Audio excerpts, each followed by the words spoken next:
Assalamu alaikum wa rahmatullahi wa barakatuh. Rabbi yassir wa la tu'assir wa tammim bil khair. We're going to have to recite this dua today. Based on the subject we, inshallah, intend to discuss in some great detail. It's a branch, it's a continuation of where we left yesterday. Yesterday, I was behind camera, of course, so I know exactly all the detail and discussions that we had around modesty for youngsters, modesty in terms of our online digital presence, modesty in our personal lives, modesty and the display of modesty when it comes to work life, education, university, colleges. There's so many aspects of it. And what I really wanted to get onto something a bit more deep is where we have seen per generation the exposure that we have to adult content and what the current generation is being exposed to. What I have noticed, that exposure over time has led to the threshold, or the benchmark, that we are the guard being lowered and lowered and lowered. And per generation, the acceptability of viewing more and more skin, may it be in cartoon, may it be in movies, may it be in on social media, it's building an acceptability over time. Would you agree? Definitely. And what's happening here then is that's also a decline of morality, a decline of modesty.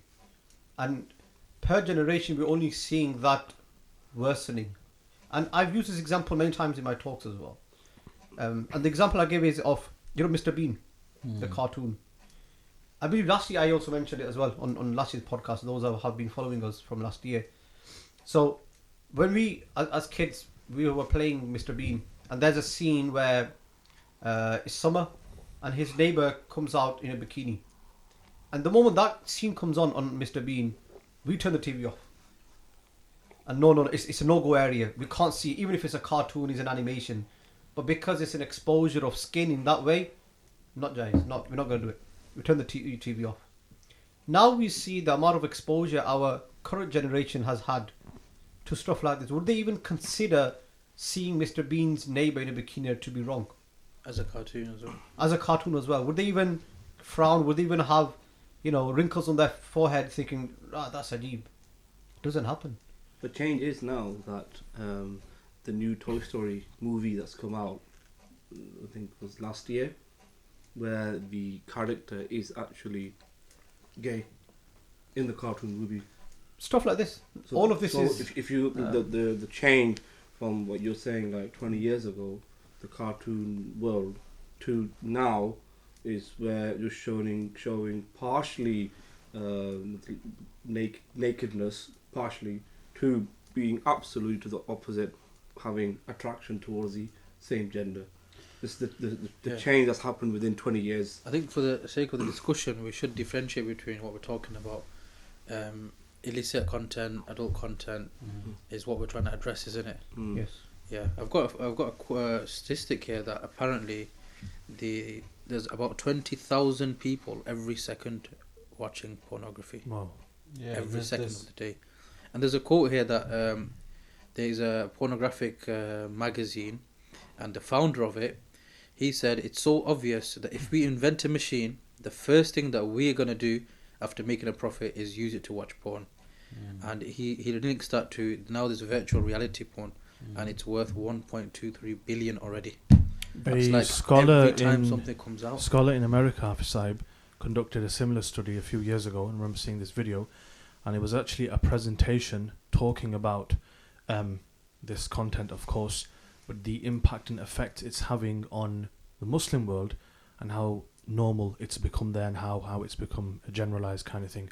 And what he was really saying was that we have to accept that the shamelessness that we are surrounded by and what we see has become very normal.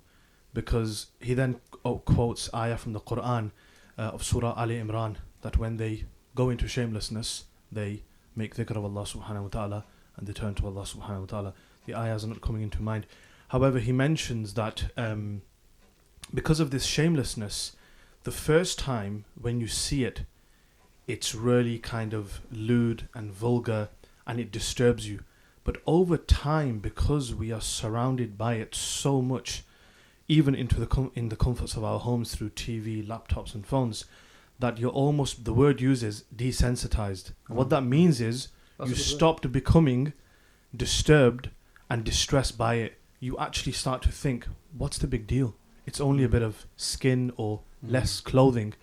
And this way you kind of get sucked into it. You know, on that, to touch on that topic. And sorry, my apologies. The stat was that he listed some countries, and it was 13 countries, and what really shocked me, Bilal, was 7 of the 13 were Muslim countries. Yeah. That's something that stat I read a few years back as well. That Muslim countries are amongst the top searches of pornographic terms. What's also interesting is about how we've become desensitized to this kind of material, right? So there was a survey done, and the results were that 96% of young adults feel indifferent and they don't really see anything wrong with porn.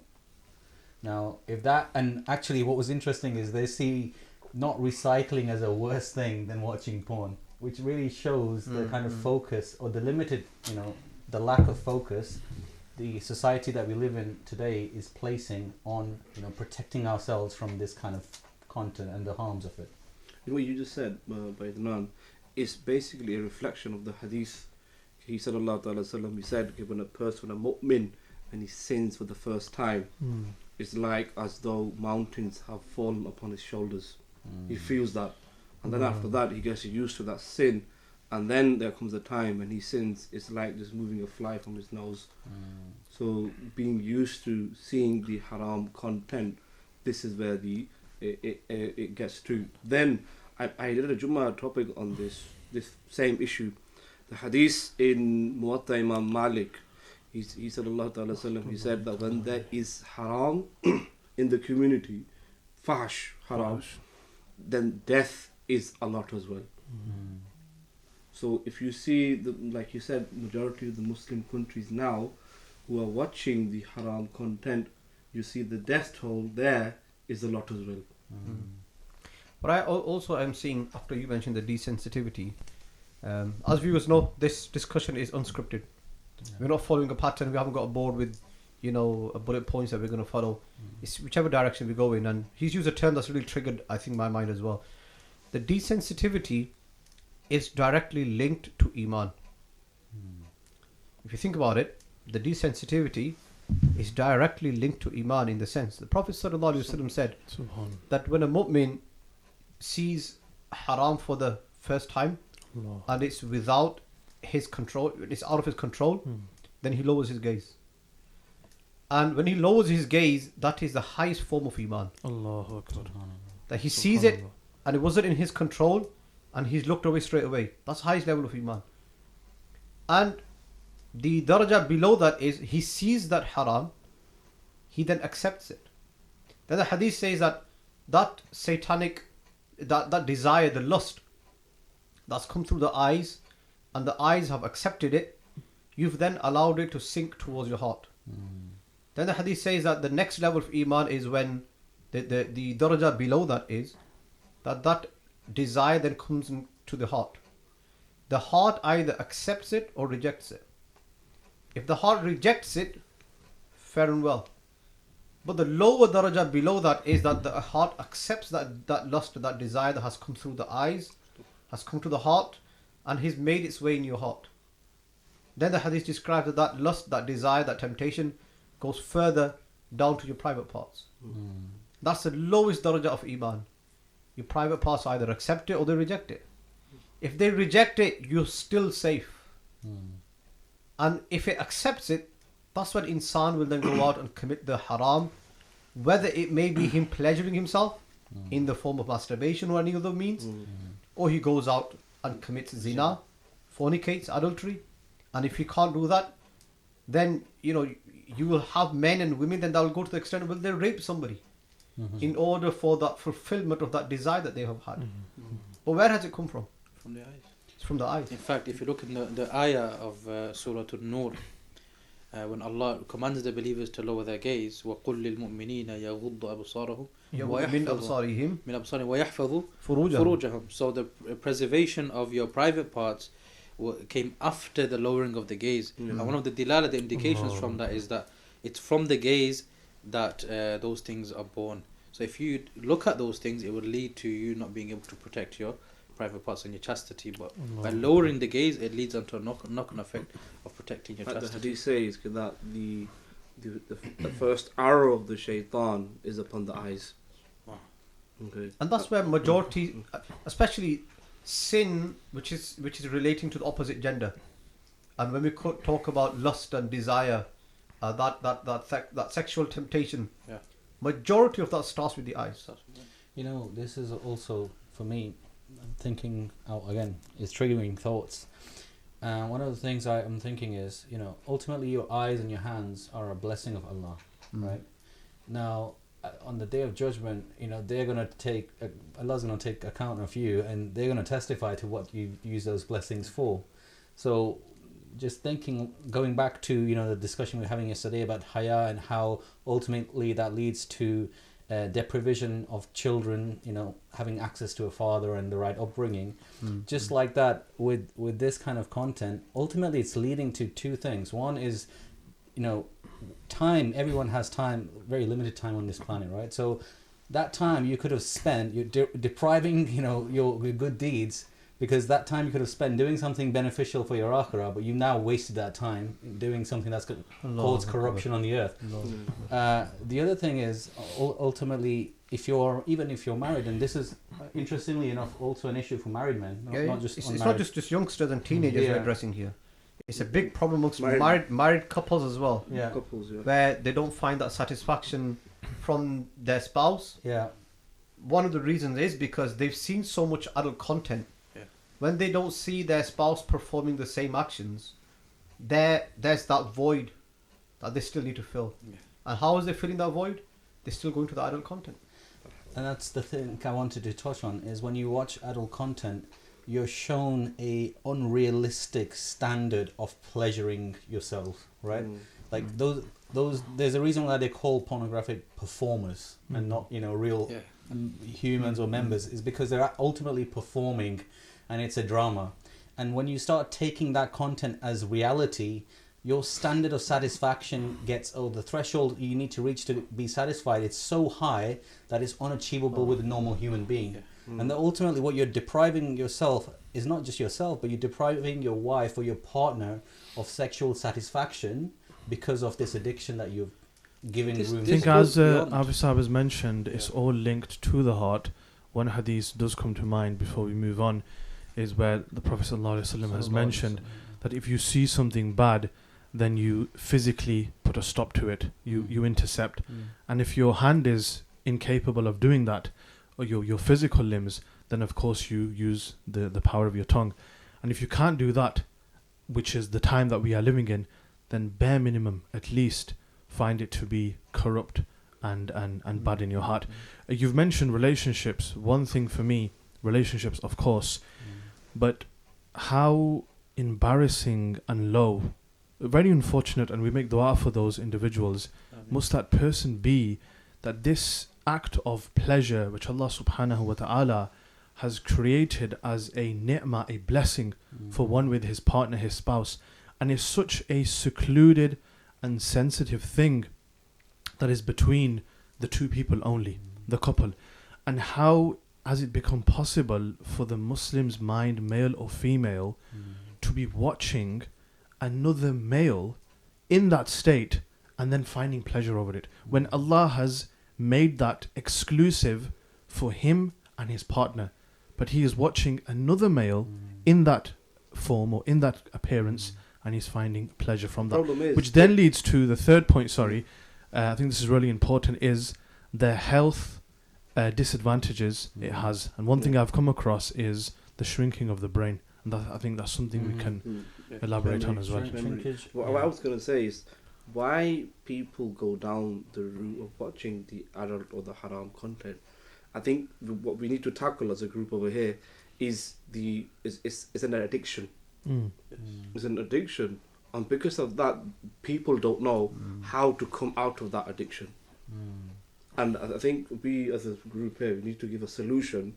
If you need to first recognize, okay, do you have a addiction or not for this thing? So for example, is someone watching this haram content weekly? How many hours are they watching it?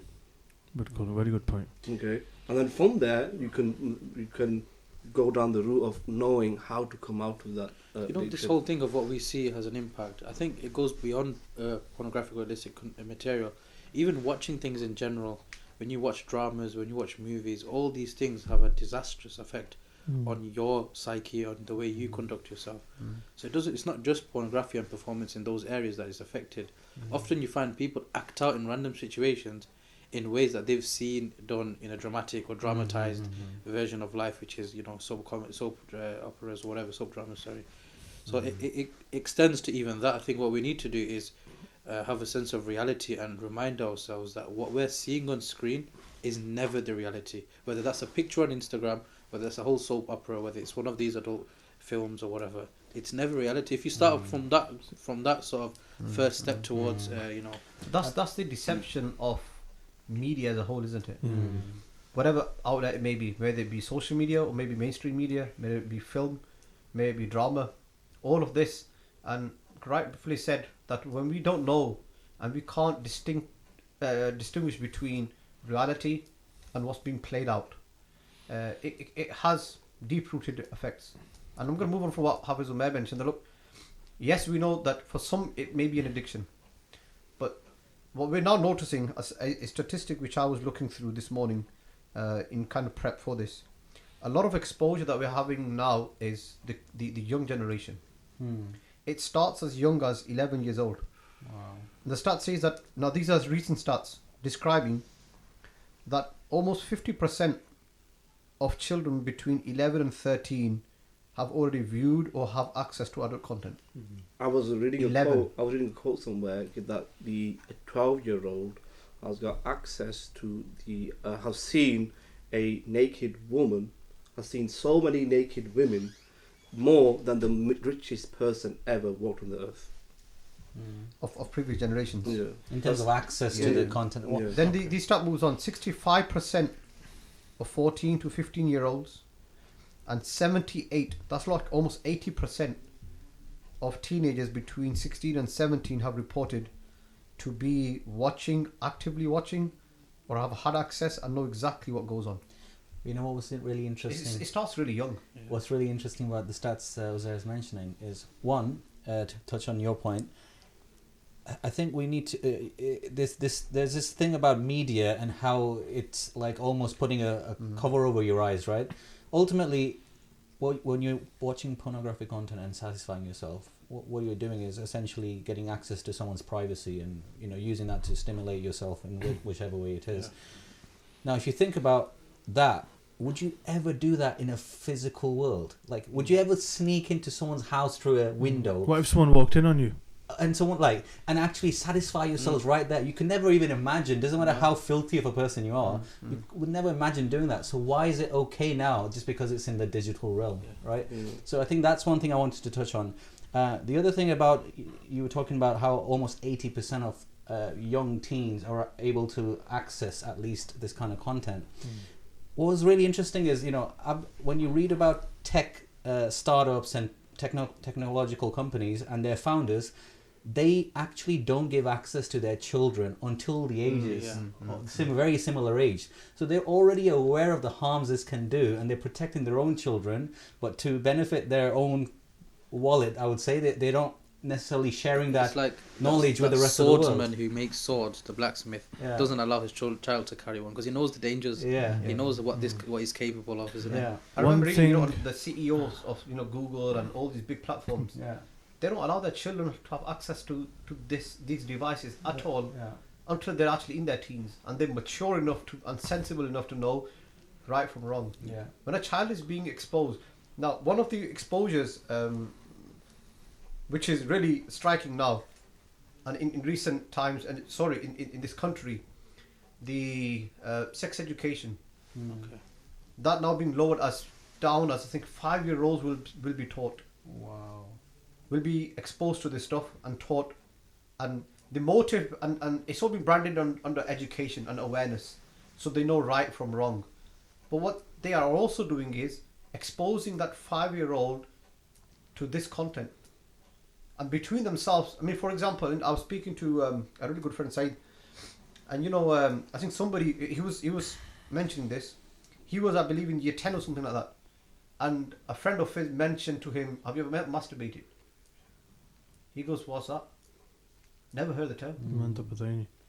Never, don't even know what it is. But now you'll get 7-year-olds that know exactly how it's done and what it is. And you can see how far it's been pushed down. The issue there is, look, they're really mature content and has to be paired with not just a physical maturity, but a mental maturity. But now you've got premature, meaning prepubescent children who have not even physically matured nor mentally matured, being exposed to very mature content. See, if anyone thinks that just the adult content in its actual form, all this nakedness and nudity we're talking about, is the only way to kind of, for one to fulfill his desire, it's actually wrong, because the creators, another study shows, and Bilal, I'm sure you've come across this, is that the creators themselves of entertainment, TV, fahish, they're not watching any of this. Neither are their family members, neither are their children. They're in the best form of their education, best form of health, well-being, counselling, doctors, whatever you want to call it. But it's the creators that are not watching any of this, but we are the ones that are being consumed and manipulated by it. So comes to the other point is that drama series, and as Hafiz Sahib has mentioned, movie scenes are no different from this content, because it's leading you to the greater haram. So it starts off with dramas, with cartoons. Not just dramas. I'll add on the. What happens is our parents, well, not our parents, because parents will make a mutlaq on there, is they give everything to their child. So, for example, the child reaches the age of 6. What happens? He starts asking for a game, a console game, right? So, in our era, it was PS1. Okay, right? Then you move on to PS2. Okay, the graphics improved, and what happened? I miss those days. PS1. PS1. Right. Hafsa was very good with Law and Tekken, just for the viewers there. Right. I love the Simpson game. Right. No haram content there. So anyway, was okay so what happened was the PS1 came in. The graphics weren't that great, but they had some type of haram content in the games, but just like a tiny little game, 1 second, 2 second. Then PS2 came and the graphics got better, and then the haram content became more. Then PS3 came, where the online came, it was put into the game, and the graphics got better, and more haram was involved, and now we've got the PS5. That is actually such a good I was point. Looking at virtual reality now. People are doing virtual reality. Yeah, the VAR games now. Yeah, virtual reality. I'm sure the games were 12 and then 15, and now there's games that are 18.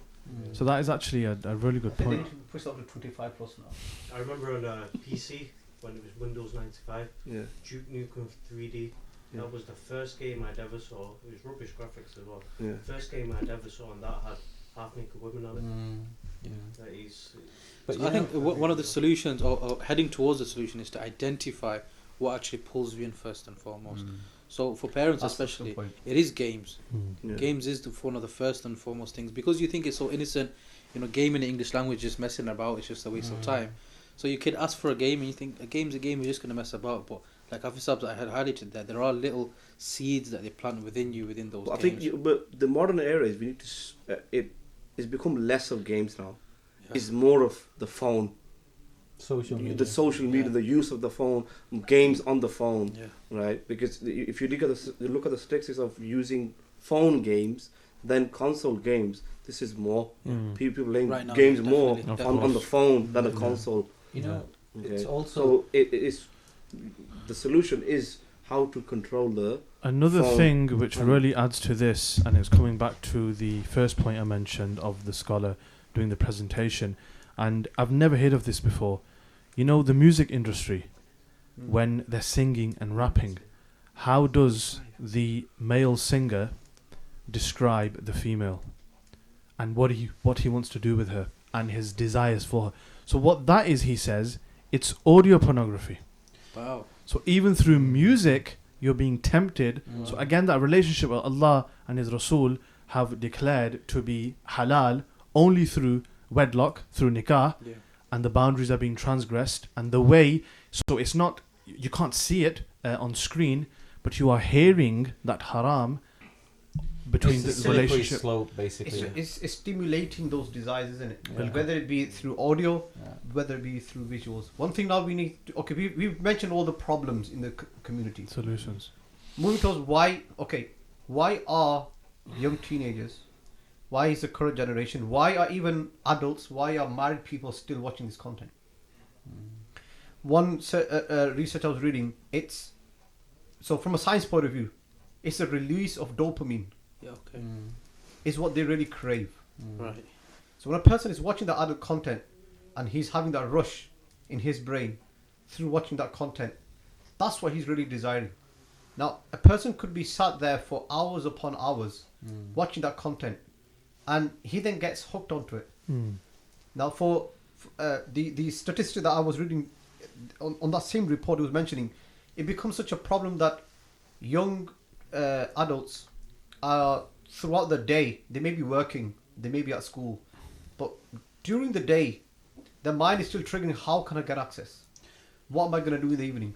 How can I break away from my family, siblings, or even wife in this case, and have that moment where I can have that rush of dopamine? They're an addict of dopamine. This is the thing. And this is what's happening. And majority of the efforts through the day are so that they can have that fulfillment in the evening. But also on the workplace. Isn't that just addiction then? Overall, Yeah, it is. I'm going to come to that. I'm going to come to It that. is an It's more of an I want to obsession. mention the science behind why they're actually going in that direction. What's stimulating? Why is it that they can't get off? Something that's so fush, that's so immodest. Like Bilal was mentioning, you wouldn't want to see your neighbor doing this to his wife. So what gives you the authority to go out and see so many people doing this? What I wanted to add was that people think, okay, the pornography, watching it, the actual pornography, watching it, Jolo, that's haram. What about the cartoon version?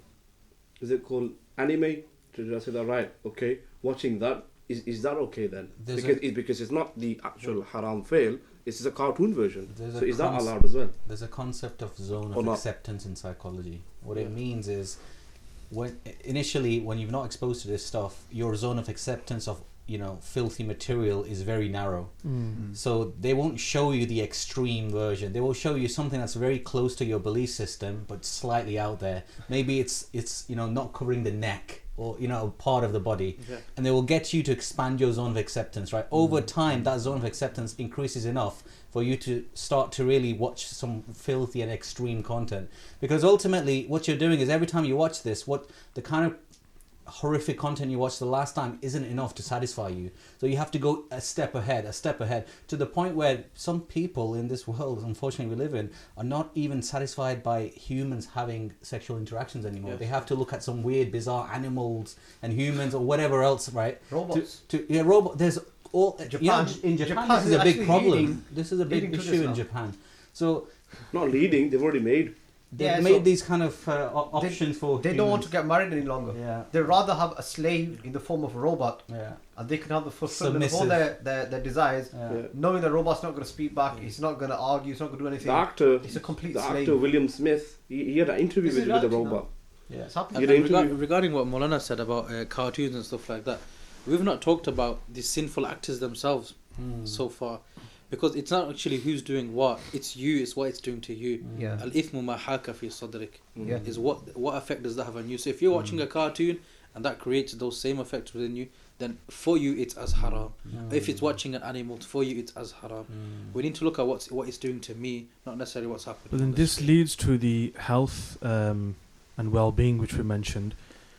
Could we not say then, within a good boundary, that a lot of people that have learning difficulties at even in the adult age is possibly due to, because of the addiction and obsession with this content, that nothing else of academia really processes the mind, and when you stand before Allah, There's no spirituality in your namaz, in your ruku, in your sujood, your salawat, your Ramadan. You could go to Haramain Sharifain and you could be looking for things like this because of your addiction. So, as you've mentioned, Hafiz Sahib, it can go so far that it's beyond the realms of comprehension, really. You know, they say every action you take is a vote for the kind of person you want to be, or you are, Wow. right? So, when you take actions such as watching content, it's not just the content you've watched and the sin and the spirituality that you've lost, but ultimately over time it makes the kind of people that are into aggression, that lack creativity because of all the impacts it's having biologically as well, right? So this is the thing, you know, I was reading a stat just now where it was saying 88% of such content includes or has some aspect of physical violence in it and verbal aggression in it. Yeah. So ultimately what you're making is a society full of aggression and abuse, right? And that's great for companies that sell, you know, medicines as solutions for this, but there's a much wider impact than just the spirituality or just that 10 seconds or whatever you know time you're spending on watching this. I think for going back to the point I mentioned earlier, for a mu'min it starts with the eye. If we can protect the eye, and we don't let that guard down from the eye, that's where we none of this fitan would take place. It's like, you know, that the famous quote of Salahuddin Ayyubi, we've all read it on social media, that if you want to take over, what was it, something like, if you want to take over a country, just expose them to adult content, and that's enough for you to conquer that land. In fact, if you study how Egypt was colonized by France, but the first step they actually did was in the evenings they would slip adult magazines into the tents, and they would leave it in their tents, and they would go. When the Muslim of the Egyptian army would come back to their tents, they would find that content there. They would view that in privacy. The following day, when they was getting to the battlefield, they could never have that level of Iman. They were completely stripped of it. This is one of the tactics used recently, and they were able to colonize Egypt through magazines. The 1960 war he's talking about. Yeah, just through these magazines. That's all it took. Yeah. Okay, so going back to the dopamine and that stimulation which young adults are not looking for. Okay, now the next aspect of this is, when does it become an addiction then? There are people that will only view this content once a week, once a month, or whenever. A stat also showed when spouses travel and they've been abroad somewhere and they've not been with their wife for a few weeks or a few days, a lot of them will use even that slight time away from the family, and they will have that fulfillment through this adult content. So when does it become addiction? So the stats describe when there's excessive spending to watch that material, when engagement in risky sexual behavior, when you're doing that with your spouse and you know you're now trying to act out that scene that you had seen with your wife. Neither can she perform. They're performers.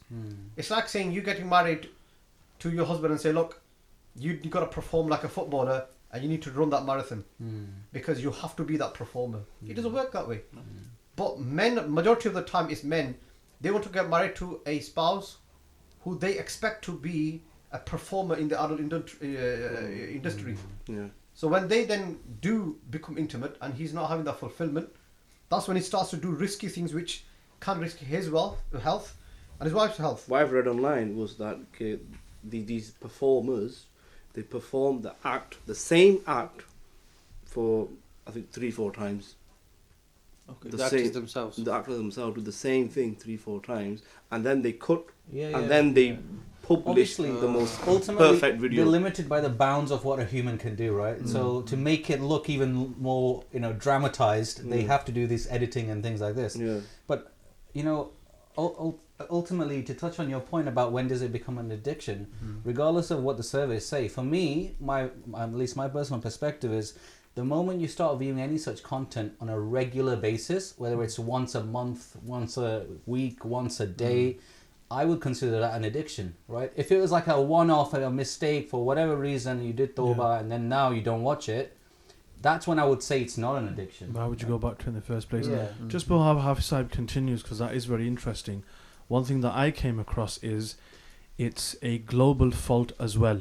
Because even in this country, you will find adverts, billboards, content, advertisements talking about the disadvantages and there's no health benefits in fast food, in takeaway, in oily foods, fatty foods, sugar, too much dairy. They will talk about this and many other things which are harmful to the human. But they will never put anything out there which talks about the harms of there's this. a reason Double for this. standards, isn't it? There's a reason for this. It's because it keeps the general masses enslaved to an addiction. When you're enslaved to an addiction, you're easily controllable. And it's a multi-billion-pound industry. Why would they want to shut that down? You know, every second there's thousands of dollars being spent on this. Yeah, I just seen a statistic. Content. Every 40 minutes, a new video is made or film is made. What I read when I did my Jummah khutbah was that the amount of videos that are on Netflix, that amount of video is uploaded to the pornography industry per day. Because it is Demand, a lucrative isn't it? business. Yeah. Well, okay, there's only going to be, when there's a demand, they will supply. But some people, they create the demand. These companies, they're creating that demand and they're the ones providing the supply. But also the thing is, you know, we're talking about paying for this. A lot of these websites are now free. They work on the model where the website itself, it's free to watch the content, and they will charge brands advertising money to be able to advertise on a website that's receiving millions of views, like the YouTube model. So like, why right? would they get rid of it? Why would they get rid of it? Why would they get rid of it? What I wanted to take the conversation to was people are doing it because of their financial needs, the financial crisis. They do because they haven't got enough money and they can't work. What they do is they will get their own relationship with their wife, make a video and upload that, and make money from there. In terms of income, There's an area of society. There is a platform now where couples between themselves on demand can perform such performances on demand, and because they and Not the on viewer demand. now knows that majority of the other content is it's all it's role play. Now the step beyond that is now actually on demand get real people like live husband and wives that are actually they're not just performing. In fact, they actually have feelings for each other. But get them to perform. And these people now believe this is easy money. They actually do those performances for thousands of pounds. Plus, it's more interactive, right? You're responding to the comments and like your requests and things. You can't begin to imagine how personal people have now become in this. It's not just about viewing. It's not on demand. You can get live humans to actually perform for you who are husband and wives, and they're doing it for money. You know, I think ultimately, at least before it becomes an addiction, the way it starts, one of the reasons it starts is boredom. When you, as a child, you're at home, or whatever age you're at, ultimately you have enough time to be able to view this, rubbish. If you busy yourself with productive, activities. Can we say neglect as well? Neglect can lead to these things. Neglect as well, right? Boredom, neglect. But if you're focused enough on being productive and using that time to the best, make it that time as valuable as it can be for your life, you don't have time for these things. There's another aspect I want to talk about is you got a lot of youngsters, teenagers maybe, who have these desires. Desires are reaching their penultimate. They want to get married, and then you get the parents denying them their right to marriage. That's an issue as well. So they've got now the physical maturity, urging for them to satisfy. Mentally, they need to be satisfied, but parents are not allowing them, so they will go and search for these things. I have mentioned this in my weekend classes. Bilal is... and who do you blame then? I speak on this stuff often. Even in my Jummahs I've mentioned that believe that your son or your daughter is an angel. Just because they're not doing anything. The same stat describes that when 75% of parents, when they filled out, when a survey was done, were genuinely of the belief that their child does not watch adult content. Wow. 75%. And somehow 80% are ending up having access. Yeah, these are just parents, Yet majority, more than 50% of their children in the same survey described that yes, they were viewing that content. Parents are not aware of it. What ultimately happens then is, as Hafiz mentioned, it's almost a sexual frustration. Because first of all, this guy in school, college, university, wherever he is, he's not so good with the females.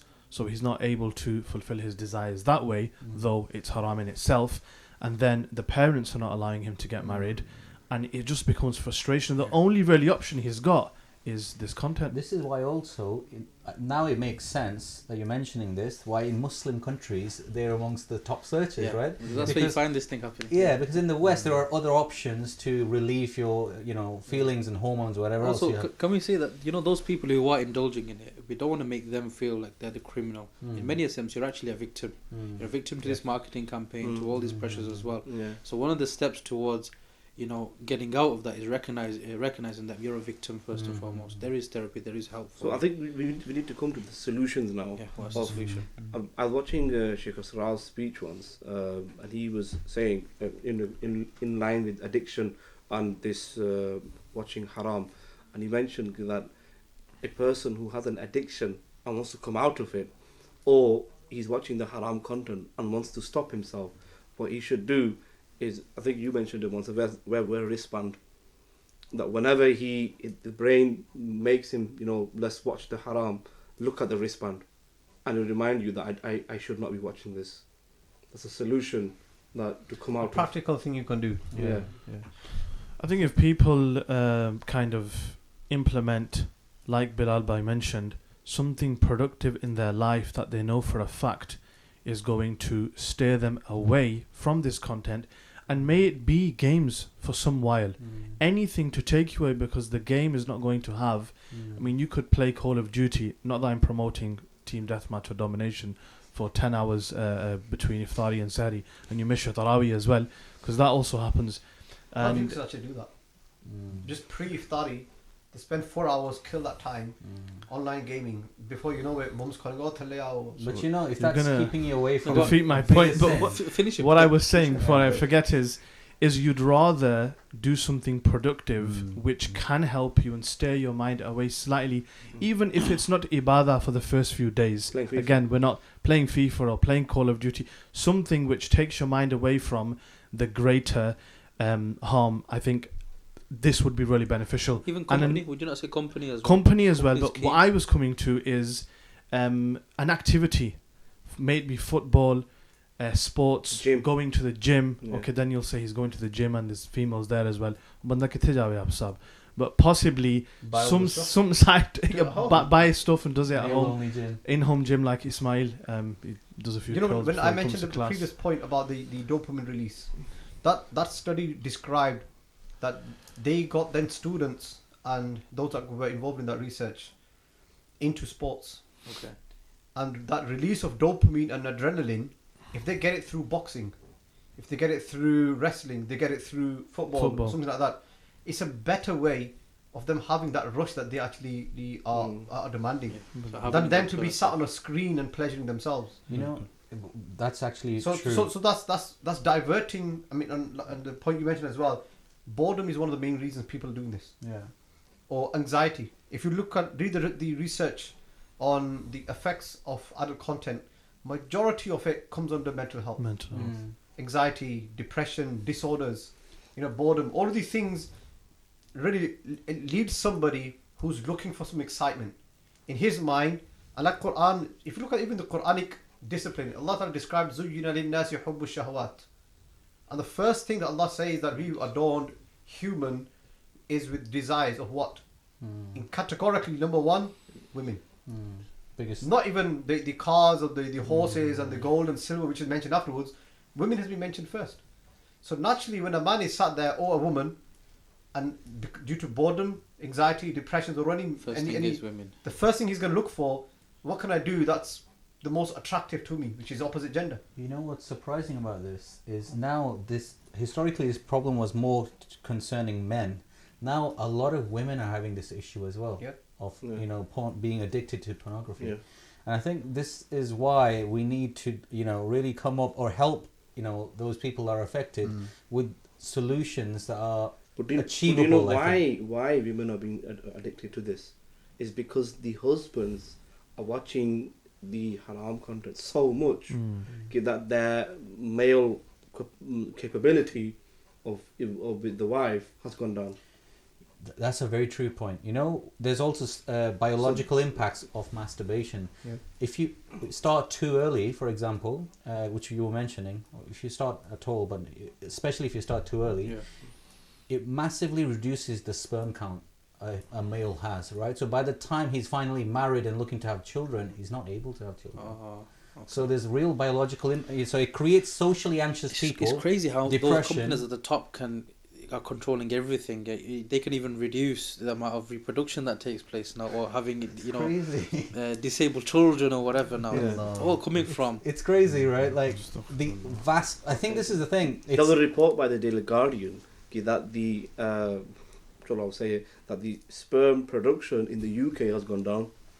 Well, if you look at the number of children, each family is having, it's massively declined in the last 30 years. And then you got deformities and disabilities and all of this. It leads to what Mufti Ahmad Yahya Khan Naimi has said in Mishkat Sharif, that if you are husband and wife and they have the relationship and they look at each other's private parts, then there's most likely that children will come have a disability. Oh, wow. There are sightings of such in referencing in books. Okay, look, we have mentioned few solutions already. One is to fill that void of boredom with diversion. Yeah, divert it with either do something better than the adult content, which is either FIFA, or it I'd could rather actually be going Hafiz on out FIFA. I'd rather play you on FIFA. Do sports itself. I can beat you. Keep yourself busy in sports. Go to gym. Do these things.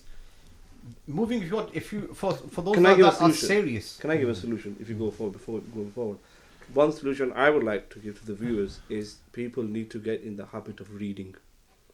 This is one problem of watching so much haram content that the vibe that you would get. Literacy, they don't read no more. People don't read, and the social media has moved us away from reading. If you read, you become clever. The stat about the brain shrinking, that cannot be more true, because words, vocab. That's also linked to the lack of creativity. Literally, like there's nothing in. When's the last time you saw at an industry-wide level something creative being created in our generation? I don't remember a single time. And the reason is because of these wider impacts, right? On your mind, on the lack of creativity. You know, when my father's generation, when they were growing up, kids were using their mind to invent games to be able to play, because there wasn't the console, there wasn't all this content. Now, if you put the child on a screen, he's not able to exercise his mind to the point where he can develop. Right, so mentally, so you're ending up with children that are not as mentally mature, and this is why you have 50-year-olds acting like children. So there's many like wider aspects. But one thing I was going to say in terms of, there's an aspect of boredom and busying yourself and all of this, but ultimately, there are some people that for them it becomes a habit. So even if they were not getting sexually satisfied with this anymore, because they've gone into the habit of doing this, they're just doing it out of habit. It's second nature for them. And that's when it becomes really dangerous. When it's not an addiction and it's becoming second nature, that's where Islam gives you the solutions, doesn't it? Islam replaces immodesty with modesty. It's a halal alternative. The halal alternatives. Which is what you need. I remember a teacher of mine mentioning, you'll never actually understand or appreciate hayat until you get married. Majority of what we've discussed in the last 45-50 minutes, if I'm not wrong, majority will be those that are not married. A majority of them, because they still crave that satisfaction, their outlet for them is this adult content. You'll come to the realization. What we need, sorry, I'm sorry, carry on. In reality, what we need is people actually getting married. The ultimate solution really lies in marriage. And you will see post-marriage, so marriage will keep you busy.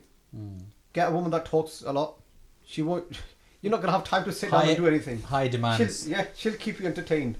And if one is not keeping you entertained, Islam says go for a second one. This is a blessing of having a wife. Then you'll be fighting between the two for time. Subhanallah, look at this. This is actually a blessing of having a wife that's demanding. Yeah, actually it is. Keeps you busy. Keeps you in line. Away, you haven't got time to do anything else. Yeah. So the genuine solution really is, and breaching of that comment. See, I've got people behind the screen making me laugh now. The genuine solution really lies in getting married. Really, But in society, something that you mentioned just slightly a few minutes ago was that due to the environment we live in, people are not getting married until they're 25 plus. And if their parents believe that my child, my son, my daughter is an angel, does not view any of this content, and that child is only viewing it because he's been deprived of marriage, then the sin lies on the mother and father. If the son is not being allowed to marry because finances, for example, I think the parents are still responsible. And when you make marriage so difficult and expensive, zina becomes easy. There's a quote he said once, you know. Three things. You remember that quote? He said, "Don't marry to work. No, so don't work to marry. Marry to work."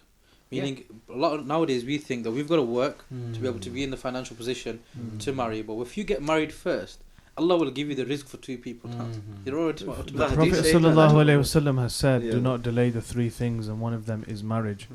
What greater sabaq? The hadith says that marry, Allah will give you sustenance. Subhanallah. The Quran says that وَأَنْكِحُوا الْأَيَامَ مِنْكُمْ وَالصَّالِحِينَ مِنْ عِبَادِكُمْ وَإِمَائِكُمْ إِنْ يَكُونُوا فُقَرَاءَ يُغْنِهِمُ اللَّهُ. If you're faqir and you haven't got the wealth, then Allah will give you wealth. And how? Look, when you get married to somebody and you take her financial responsibility, the risk which is decreed for her comes through you. So your sustenance increases. When you have a child and you're thinking, look, I'm going to get married, I'm going to have a child, how am I going to provide for the child? That child comes with his own risk. But how does it get to the child? Through your pocket. Through your pocket. So that risk of his, your pocket gets bigger. But you're not realizing.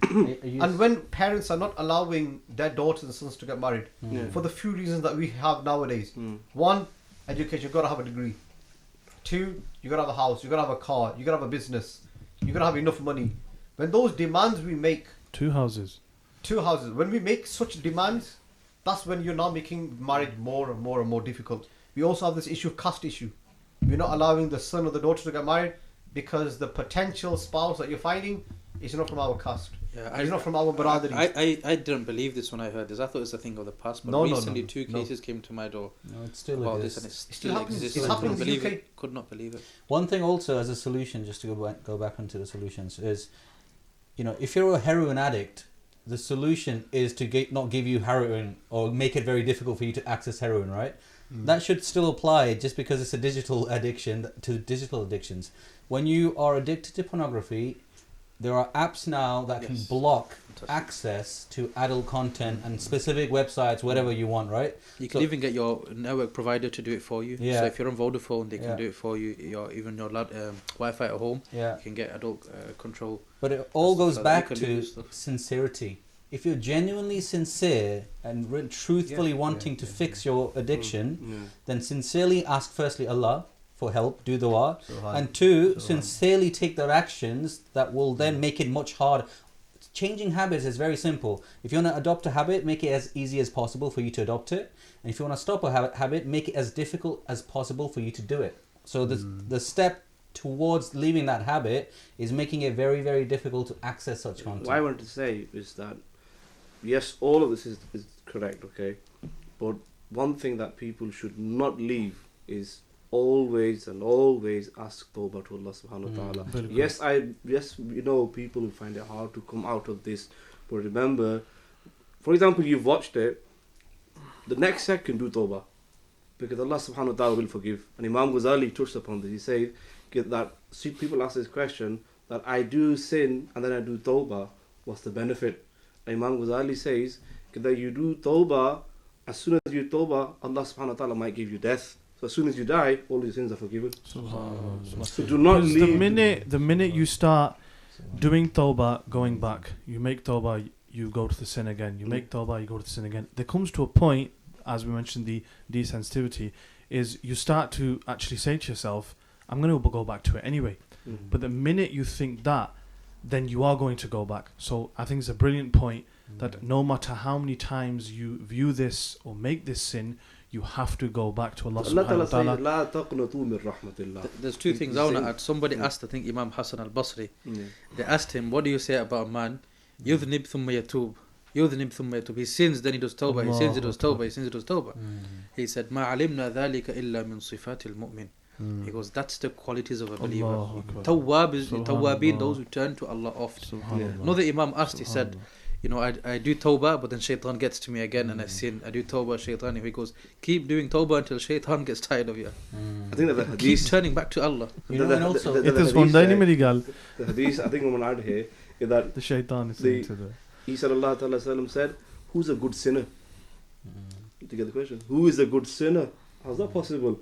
And he sallallahu alaihi wasallam replied, that person who does sin and then does tawbah. كل بني آدم خطاء وخير الخطاء التوابون. also Yeah. to do tawbah in the night, because the arrow of the night, the dua in the night, doesn't miss. It doesn't miss. Subhanallah. Subhanallah. So I've got 2 points as well now. So I've been silent. I've been absorbing Absab. all of that Like a tawbah. sponge, Yeah, like a Char de sponge. hun bas. trying to. Yeah, you're gonna make me forget now. What was I gonna say? So the 2 things. One, if we know it's an addiction, and you're not viewing it 24 hours now, are you? There are some that are on the addiction. They know that it's that time of the day when they're committing that sin. Divert yourself. Keep yourself busy. If you know you're doing it in privacy, then keep yourself in public as long as possible. If you know it's a particular device that's causing it, stop using that device. Put it away somewhere. If you know it's the Wi-Fi connection, then like you said, you can put blockers on there. And then if you are genuine down there, and you are looking for tawbah, then asking your provider to block all those sites. So you have no access anymore. You limit it. You rip it out from its root cause. And if you do end up committing the sin, then the hadith describes that follow it up with a good deed. Subhanallah. What does the Quran say? Inna al-hasanat Yudhibna Yudhibna sayyi'at. Yes. Subhanallah. Yeah. Subhanallah. And it's a beautiful piece of advice from the Quran itself. That look, a lot of us, what happens is this is the way shaitan works with our psyche. Yad, you've been watching this adult content for so long. How can you open Quran now? How can you open Quran? You've been doing this for the last 3 hours last night. Are you going to wake up for Fajr now? And you're going to make wudu and you're going to go in sajda. How can you do that? How dare you? You don't allow this. Forget it. Do tawbah some other day. Or you've watched it through during the day. Asr namaz time is coming. You've been watching this stuff and now you're going to do this. Forget it. No. Hadith is describing when you have done a sin, then neutralize the effect by following up with a good deed. Subhanallah. And the second hadith, and I for my part on this subject alone, the hadith describes when a slave makes a sin and he sins, then Allah Rabbul Alameen instructs the angels to not write that sin for sittatu sa'at, for 6 sa'at. Now sa'at could mean hours. Up to 6 hours, that bad deed is not going to be written down. The angel is still holding that pen. And Allah's giving you the opportunity to make that tawbah. Subhanallah. And if you're really genuine about that tawbah, then the hadith describes that the angel doesn't write it down as on the bad side. He actually writes it on the part of good deeds that he made tawbah from it. Amazing. And the tawbah removes that and instills all that into the good deed side. يُبَدِّلُ اللَّهُ سَيِّئَاتِهِمْ حَسَنَاتٍ. You actually are benefiting, isn't it? Don't lose that opportunity. The And Quran says- don't feel so bad and ashamed that Allah's not going to forgive me. Just to The touch on regret is tawbah. Yeah. And That's nazmuhu it. wa The tawbah. regret. Yeah. Just to touch on this, you said don't feel so bad, right? The way I would suggest is if you didn't feel bad doing the sin, don't feel bad asking for repentance after doing it. So that's that. The other thing is, people usually sin when they're spiritually low, on the spiritual low. So if, as you know, there's usually, everyone has a routine to some extent, right? So if there's a certain amount of time during the day or the week that you do this sin, I would suggest to just before that, do something that allows you to go get to a spiritual high, right? Whether it's, attending the mosque or, doing something that gets you Do the opposite spiritually of what high. shaitan does. Now you say, Yeah. I've done so many good deeds, how can I do Yeah, that now? exactly. Yeah. So then you feel so motivated fire. and such on a spiritual high, it's very difficult for you to fall back into that spiritual low. I think the solution to all of this is summarized in one ayat, and it's the fear of Allah subhanahu wa ta'ala. If you have the fear of Allah, there's solution to everything. And the Quran says that وَمَنْ يَتَّقِ اللَّهِ يَجْعَلْ لَهُ مَخْرَجًا. If you fear Allah, if you fear Him, He will make an ease for you. He'll make a Can solution I for mention you. a story on this ayah? But just Hold on, before hold you on, do hold that, on. Before anyone does anything, think we've been here for an hour, and I think this discussion is only growing. Subhanallah. It's getting better and Let me better. mention the story. Is Imam Shafi'i? I'd rather you mention it tomorrow. Let's leave Yes, it on a cliffhanger. Oh, If you've enjoyed this session, yeah, Tomorrow, you're not going to Saturday. enjoy tune it. in tomorrow. Tune in tomorrow. Actually, can I But say, before that, subscribe. I was just going to say that we want people to subscribe, Yes. Yeah. comment, because that gets the logarithms going. If this subscription doesn't go up by one, I'm not mentioning the story. At least one person will subscribe. Alal aqal. You know, also. Do also like and At share. least 10, inshallah. Raising it to 10. Share these videos as much as possible. We actually do spend a bit of time researching, reading this stuff, so we can come to you with the best content possible. Inshallah. And this is an opportunity for you to do your part, right? So just because you're not here sitting here doing the podcast doesn't mean you can't get involved. Yeah. You know, liking, sharing is your way to get involved in Sadqa Jariyah. So Inshallah. definitely do it. Imagine you share it and one person does make that change. I say one person. Maybe that's the difference Subhanallah, between subhanallah. Jannah and Jahannam on the Day of Judgment. Someone could be suffering from this, and this is all they need. This could be the inshallah. solution they're looking for. Yeah. Qabul, But we inshallah. leave it on a cliffhanger. Assalamu alaikum wa rahmatullahi wa barakatuh.